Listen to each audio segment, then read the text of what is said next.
guys, it's Shafia from Motorist.sg, and first of all, I want to wish a Selamat Hari Raya to all Muslim viewers out there. So over the past weekends, while I was going for visiting and driving around Singapore, I saw a lot of traffic cameras along the roadside. And they're all not the same type of traffic cameras, okay? Do you guys know that there's 5 types of traffic cameras in Singapore? So today I thought of sharing with you guys the different types of traffic cameras in Singapore and what you need to look out for when you are nearing them. Okay, so the first type of traffic camera that I'll show you guys is the one that I was so scared of while I was driving during my Hari Raya visiting, because this is damn risky, especially for P-plate drivers like me. And you, is that one on the left that's rooted to the ground and painted in orange and white. This is called the red light camera, and normally they are found at road junctions like this. So if you are caught beating the red light, the whole freaking junction will know because it will give off a flash.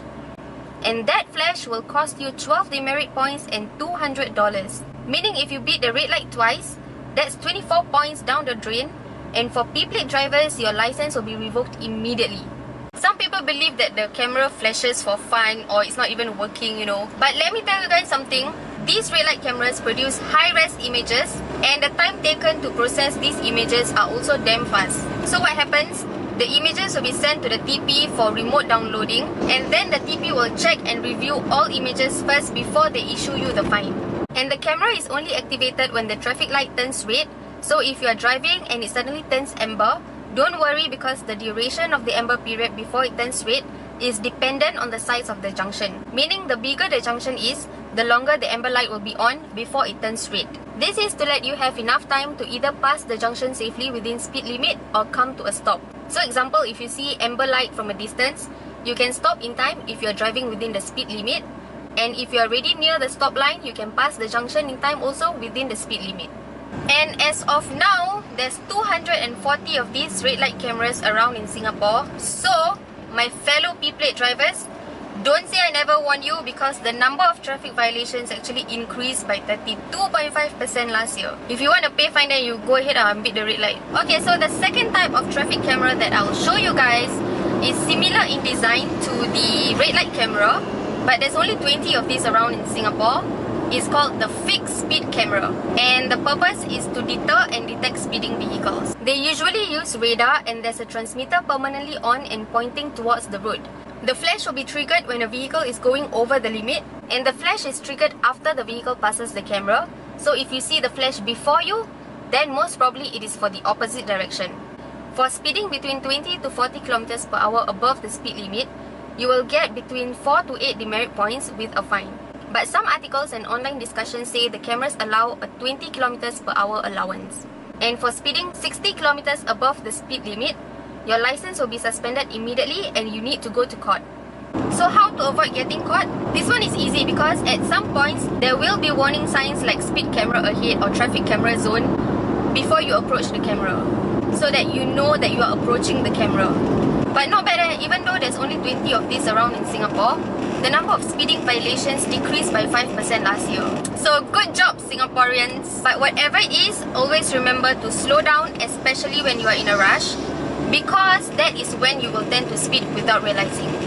The third one that I'll share with you guys is similar to the fixed speed camera, and they have the same purpose, which is to detect and deter speeding vehicles, and it's called the mobile speed camera. They have the same design, orange and white, but this one is not fixed to the ground.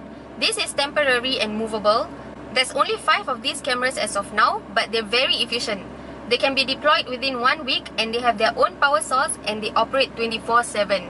So let me ask you guys this question. If you are driving beside 2 to 3 other cars who are speeding also, which car will be the one that will get caught by the mobile speed camera? Is it the one nearest to the camera, or is it the one furthest away from the camera? The answer is all 3 cars will get caught. Why? Because these mobile speed cameras can capture up to 32 speeding vehicles at one go. 32 not 2 So always be alert, and later on I'll share with you guys where you can find these current locations of the mobile speed cameras, so you guys can take note. And as if that's not enough, there's another type of traffic camera that detects and deters speeding vehicles, But this is not like the previous two. This is mounted on a tripod and is usually manned by an enforcement officer. It is called the police speed laser camera. So these officers will usually sit or stand at overhead bridges, around corners or bends, and as of now, there's about 53 locations that these cameras are being deployed at, especially at speeding hotspots, accident-prone and high-risk areas. And how does this work? If you are speeding from a distance away, the camera can capture your front and back number plates clearly even at night. The only thing that this camera cannot do yet is to capture the driver's face. So how to avoid? Just drive within the speed limit lah. If you don't already know, if you're driving on the roads, the speed limit is 50 kilometers per hour. If you're driving on expressways, the speed limit is 70 to 90 kilometers per hour. And if you're driving in the tunnels, the speed limit is 50 to 80 kilometers per hour. Just because you don't see it doesn't mean it's not there. So if you know that you are approaching an overhead bridge or a bend, remember to slow down just in case. And guess what? Starting from September this year, there will be one more type of traffic camera around, which is called the average speed camera. Actually, they are already operating along Tanah Merah Coast Road since early this year, but they will be installed in other locations soon. This one uses a 2-point camera system to calculate the average speed of a vehicle as it enters and exits an enforcement area. So if your car's average speed exceeds the legal limit, then it's considered as speeding. We have a full article about this, including all the other types of traffic cameras earlier on, and I'll put the link in the description box below later on. And I'll also include the official link of where you can find all the traffic cameras in Singapore, because there's just so many to list them down. And thank you guys for watching today's episode of my P-Plate series. Please subscribe if you haven't already subscribed, and watch out for my next video. And remember to give me a friendly horn if you see me on the roads. Bye! Because it's damn risky, especially... My god, this lorry!